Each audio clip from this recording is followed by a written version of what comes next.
surtout d'expliquer en quoi finalement l'Alsace, elle est d'intégration récente au Royaume de France, au moment de la guerre de 70 et après tous ces événements-là. Donc en fait cette première section, là, elle explique directement les conséquences de l'annexion. On ne traite pas la guerre de 70 à proprement parler, parce que Belfort en fait le fait déjà très bien. Ça aurait peu de sens de réévoquer cette histoire-là, qui a concerné évidemment cette région-là beaucoup. Et donc cette première section jusqu'au milieu du fond, vous voyez là, eh bien, elle explique les conséquences de l'annexion en fait de l'Alsace par l'Empire allemand.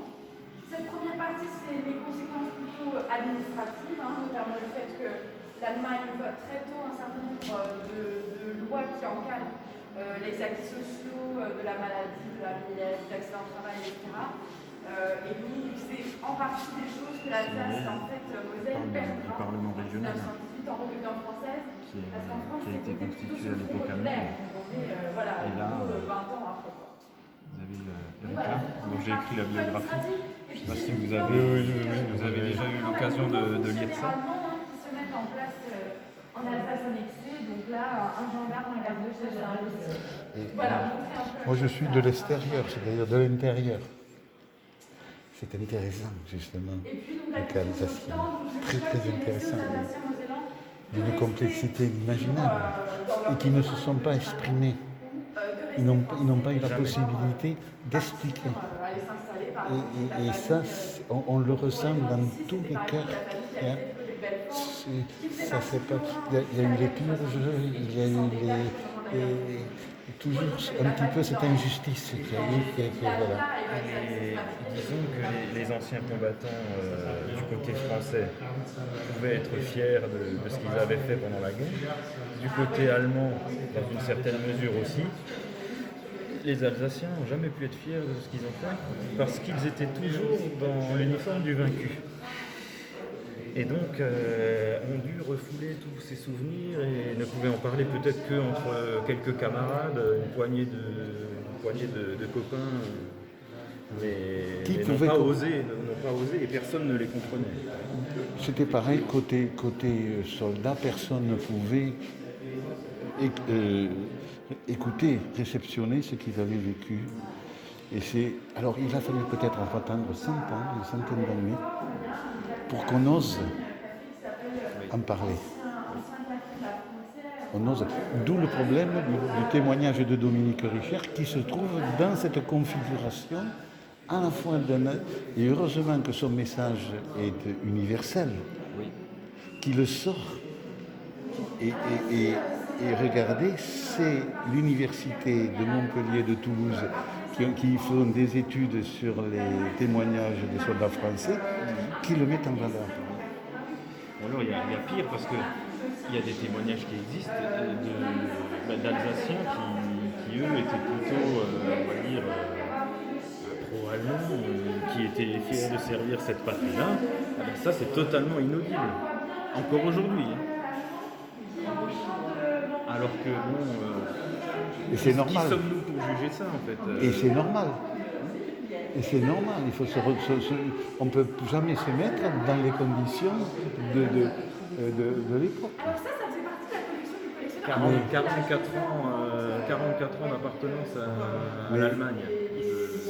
Mais si je me permets, c'est toujours le même problème. C'est-à-dire les gens vont regarder la télévision allemande. Et à la fois, ils ont le passé qui les empêche. Et qui dit, ah oui, mais on est plus à l'aise en regardant la télévision allemande, même aujourd'hui. Les personnes âgées encore.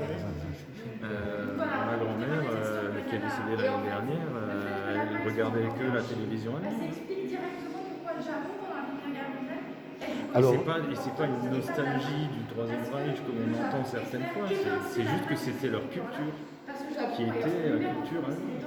Alors, heureusement qu'il y a sur la chaîne Histoire des documents qui expliquent, qui m'ont permis à moi, mais c'est moi qui regarde les chaînes privées d'histoire, ce n'est pas, mais c'est des documents qui existent. Si je les retrouve, je les enverrai. Ça explique bien tout le problème comment dirais-je, chaque fois que l'Alsace était allemande, il y a eu une purge les Allemands sur les Français, et ainsi de suite. Il y a eu au moins, je sais pas, 4 ou 5 purges comme ça. Dans le cadre du service militaire obligatoire, bien participera la Voilà. Et la dernière, les gens qui avaient été spoliés à tort, ils n'étaient pas très contents parce qu'en 1950, l'État français a dit bon, on n'en parle plus. Voilà. Alors ce qui fait qu'il y a eu toujours quand on ne règle pas le passé, il est toujours là. Mais ce qui est frappant, et ça je l'ai lu dans les mémoires de Raymond Poincaré, alors c'est un petit exemple, hein, c'est d'Anne-Marie, mais quand il arrive à Anne-Marie, parce qu'il est venu 5 fois, hein, la première fois qu'il arrive, il s'attendait à être reçu triomphalement, enfin, voilà. Et en fait il découvre que, pas tellement, que la population elle est plutôt réservée, et il comprend pourquoi. Il n'était pas idiot, Poincaré, il arrivait quand même à comprendre où il mettait les pieds.